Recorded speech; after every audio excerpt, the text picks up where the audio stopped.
Ftit tal-ħinilu hawnhekk f'Helsinki fil-Finlandja għadu kif ġie elett il-kandidat għal kariga ta' President tal-Kummissjoni Ewropea, waħda mill-ogħla karigi fl-istituzzjonijiet Ewropej f'isem il-Partit Popolari Ewropew.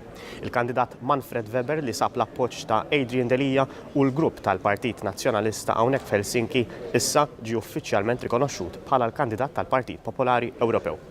F'elezzjoni fih dan il-Partit Popolari Ewropew l-akbar familja politika Ewropea li jifforma parti minna il-Partit Nazzjonalista, iċ-ċermen tal-grupp tal-Partit Popolari Ewropew, il-Ġermaniż Manfred Weber ġie elett bħala il-persuni li se jkun qed jikkontesta għal waħda mill-aktar karigi importanti fl-istituzzjonijiet tal-Unjoni Ewropea, il-President tal-Kummissjoni Ewropea. Fid-diskors ta' rebħa tiegħu quddiem il-mexxejja Ewropej preżenti għall-Kungress tal-Partit Popolari Ewropew f'Helsinki, inkluż il-kap tal-Partit Nazzjonalista Adrian Delija, Manfred Weber tenna il-viżjoni tiegħu dik li jingħata il-mandat biex ibiddel l-Ewropa preżenti u jinħoloq kapitlu ġdid tal-ħolma Ewropea. Fid-diversi punti elettorali li semma matul il-kampanja u matul il-Kungress semma kif se jaħdem sabiex isaħħaħ il-fruntieri tal-Unjoni Ewropea u jwaqqaf l-immigrazzjoni illegali. Tkellem ukoll dwar is-settur tas-saħħa fejn tenna li wara esperjenza personali fejn tilef lil ħuħ kawża tal-marda tal-kanċer u joħlom f'poplu Ewropew li jsib il-kura għal din il-marda kifra. Manfred Weber kategorikament stqar li jrid jipproteġi l-identità Ewropea u flimkien ma' dan il-punt rabat li huwa lek li Turkija ma tistax tkun stat membru fl-Unjoni Ewropea.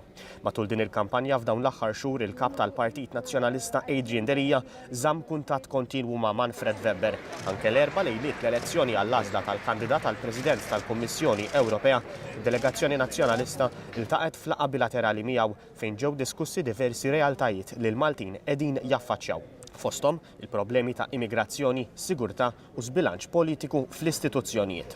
Matul id-diversi laqgħat fil-Kungress tal-Partit Popolari Ewropew kien mistieden jiddibatti wkoll l-eks Prim Ministru ta' Malta, Laurence Gonzi, f'waħda mis-sessjonijiet ta' diskussjoni fuq livell Ewropew b'referenza partikolari dwar il-kollaborazzjoni bejn l-Istati membri fid-difiża Ewropea.